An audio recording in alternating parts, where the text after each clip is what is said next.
वक्तव्य, उसके अंदर तो मान लिया कि ये साइबर क्राइम का केस है, ये तो मान लिया उन्होंने।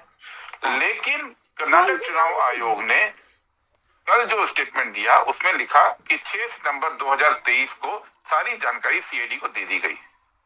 लेकिन कल ही हमने लेटर रिलीज किया है मीडिया को कि 14 मार्च 25 यानी 1.5 साल बाद का 23 जो चुनाव आयोग ने कहा है वो 6 सितंबर 23 का चिट्ठी है। और जो हमने बताया है कि 14 मार्च 25 यानी अभी हाल में कर्नाटक के चुनाव आयोग ने केंद्रीय चुनाव आयोग को लिखकर बोला कि कर्नाटक सीआईडी को सारी जानकारी दे दी जानी चाहिए और 18-17 उनकी चिट्ठियां साथ में अटैच भी की। अब सवाल यह है कि कल चुनाव आयोग ये वाली चिट्ठी का जिक्र क्यों भूल गए? वो सितंबर 23 की बात कर रहे हैं, लेकिन अपने ही चुनाव आयोग ने जो मार्च 25 के अंदर चिट्ठी फॉरवर्ड की है उसको जनता से क्यों छुपा गए? अगर आप इतने अगर आप ईमानदार हैं तो आप जनता को ये भी बताते कि ये चिट्ठी इसके बाद भी आई है। दूसरी बात, आशुतोष जी, ये जब चुनाव आयोग मान चुका है कि साइबर क्राइम है, ये तो मान चुका है, वो कल के वक्तव्य में भी क्लियर है। और साइबर क्राइम आज की दुनिया में कोई अजूबी चीज नहीं है। बैंकिंग में भी फ्रॉड रोज होते हैं और रोज के रोज आप जानते हैं नकली फोन आते हैं और कहीं ना कहीं बैठ के आपके बैंक अकाउंट हैक करने की कोशिश होती है। और जब कोई व्यक्ति ये शिकायत दर्ज करता है कि मेरा बैंकिंग अकाउंट हैक करने की कोशिश हुई है, तो बैंक क्या करता है? बैंक ये कहता है कि ये सब निराधार है। बैंक ये सब कहता है कि नहीं, हम अब सीआईडी को या पुलिस को या साइबर क्राइम पुलिस को कोई जानकारी नहीं देंगे। बैंक क्या कोई जांच नहीं करता है? बैंक क्या करता है? बैंक साइबर क्राइम की जांच करता है। बैंक अपनी टेक्नोलॉजी को अपग्रेड करता है। बैंक ये कोशिश करता है कि वो साइबर क्राइम वालों से 2 कदम आगे रहे ताकि जनता का पैसा सुरक्षित रहे। हमारा सवाल ये है कि चुनाव आयोग ने पिछले 2 साल में ऐसा क्या किया है कि इस तरह के साइबर क्राइम को रोका जा सके? ऐसा कौन सा टेक्नोलॉजिकल स्टेप उन्होंने 2 साल में लिया जिससे कि ये साइबर क्राइम रुकता? और नहीं लिया वो अलग बात है, वो क्यों नहीं सीआईडी को सहयोग कर रहे, किसको बचाना चाह रहे हैं? और तीसरी बात, जब आप जांच भी नहीं करोगे, जब आप जांच में रोड़े अटकाओगे तो आपके ऊपर क्वेश्चन मार्क होगा। और क्वेश्चन मार्क राहुल गांधी ने कल स्पष्ट लगाया। और जब तंत्र लोकतंत्र है ना हमारे देश में, उसमें तंत्र फेल हो रहा है। चुनाव आयोग तंत्र का हिस्सा है और जब तंत्र फेल होता है तो राहुल गांधी जी ने लोक से अपील की है। लोकतंत्र में लोक और तंत्र को साथ चलना है। और जब तंत्र अपराधियों को बचाएगा, जब तंत्र साइबर क्राइम के ऊपर काम नहीं करेगा, जब तंत्र जांच नहीं होने देगा, तो कोई भी जो डेमोक्रेसी में बिलीव करता है वो जनता की ओर रुख करेगा और जनताओं में भी युवाओं की ओर रुख करेगा। यही राहुल गांधी जी ने कहा है, यही राहुल गांधी जी ने किया है। संपत साहब दरअसल जो बातचीत कर रहे हैं उसमें से एक तो ये है जो कल कर्नाटक के इलेक्टोरल ऑफिसर ने ये ट्वीट किया था और इसमें उन्होंने पैरा नंबर 4 पे ये दावा किया है।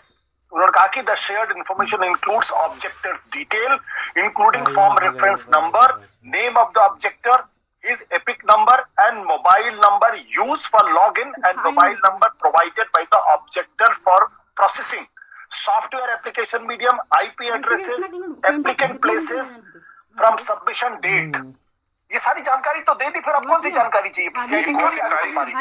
कौन सी तारीख का जिक्र है? ये 21/2023 को जो FIR दर्ज हुई है उसके बाद टेक्स्ट में उन्होंने स्पष्ट लिखा है कि सारी जानकारी 6 सितंबर 2023 को दे दी गई। इस नोट में ये लिखा है। अब मैं आपको दूसरी चिट्ठी दिखाता हूँ। ये देखिए, ये चिट्ठी है, ये हमने ट्वीट भी की हुई है। ये चिट्ठी मुख्य चुनाव आयुक्त कर्नाटक की ओर से केंद्रीय चुनाव आयुक्त को है। तारीख है 14 मार्च 25 की। 14 मार्च, उस चिट्ठी जो कल चुनाव आयोग ने बोली है उसके 1.5 साल बाद ये चिट्ठी है। इसमें वो लिखते हैं, complaint of Shri BR Patil alleging regarding alleged omission of names of voter in Aland. और वो लिखते हैं कि 17 चिट्ठियां सीआईडी ने लिखी है। 17, अगर आपको दिखता है यहाँ पर, ये थोड़ा सा दिक्कत है, 17 चिट्ठियां। और लास्ट लाइन क्या कहती है? It is to request that the information sought by investing officer may be provided from ICT division of ECI। अब कर्नाटक के चुनाव आयुक्त वो मार्च 25 के अंदर केंद्रीय चुनाव आयोग को लिखकर ये कह रहे हैं कि कृपया आपसे आग्रह है कि सारी जानकारी सीआईडी को दे दी जाए। इस चिट्ठी का जिक्र कल के नोट में क्यों नहीं किया? इस देश के अंदर जो संवैधानिक संस्था अगर तथ्यों को इस लेवल पे छुपाने लगेगी तो उसके ऊपर खुद ब खुद क्वेश्चन मार्क आ जाएगा। हमारा सवाल सीधा सा है कि ये इस चिट्ठी का जिक्र क्यों नहीं हुआ? हाँ, मेरा सवाल एक आपने बिल्कुल सही कहा। मैं अभी उस चिट्ठी को भी मेरे पास अगर सितंबर 23 में सारी जानकारी दे दी गई तो मार्च 25 में कौन सी जानकारी देने की बात कर रहे हैं चुनाव आयुक्त? बट हमारे बहुत सारे दर्शक इस चीज को सुनने के बाद थोड़ा कंफ्यूज हुए होंगे, क्योंकि लगभग सारी जानकारी यहाँ तक कि आईपी एड्रेसेस और टेलीफोन नंबर, मोबाइल नंबर सब कुछ दे दिया गया। तो ऐसी कौन सी जानकारी थी जो इलेक्शन कमीशन नहीं दे रहा, जिसकी स्पेसिफिक रिक्वायरमेंट थी? क्योंकि इससे इनके इस प्रेस रिलीज से तो साफ तौर पर लगता है कि बहुत एग्जॉस्टिव जानकारी उन्होंने कर्नाटक सीआईडी को दी है। आप जिस चिट्ठी का जिक्र कर रहे हैं वो भी मैं अपने दर्शकों को दिखा देता हूं। दरअसल ये जो चिट्ठी है जिसका भी सफल साहब जिक्र कर रहे थे, ऊपर देखिए 14/3/2025 और ये लिखा हुआ office of the chief electoral officer Karnataka, ये लिखा हुआ है और इसमें यहाँ पे सिग्नेचर भी है। लेकिन जो इसके साथ साथ इसमें 17 उन चिट्ठियों का भी जिक्र है जो रिमाइंडर के तौर पर कर्नाटक सीआईडी ने स्टेट इलेक्टोरल ऑफिसर को भेजी है।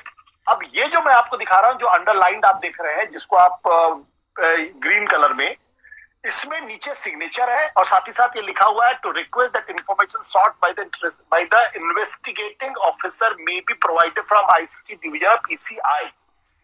ये इस चिट्ठी का जिक्र गुरदीप जी कह रहे हो, वो ये बात उनकी बिल्कुल सच है कि इस चिट्ठी का जिक्र ना तो केंद्र की मुख्य चुनाव आयुक्त इस बात का जिक्र कर रहे हैं ज्ञानेश कुमार जी, जिन्होंने कल ट्विटर पे डाली थी, और ना ही इसका जिक्र स्टेट इलेक्टोरल ऑफिसर उन्होंने जिक्र किया। तो एक सवाल तो खड़ा होता है कि आखिर इसका जिक्र क्यों नहीं कर रहे हैं, जबकि पिछले महीने 25 तारीख को ही 14 मार्च को ही खुद स्टेट इलेक्टोरल ऑफिसर ने चीफ इलेक्शन कमिश्नर से कहा है कि आप ये जानकारी प्रोवाइड की।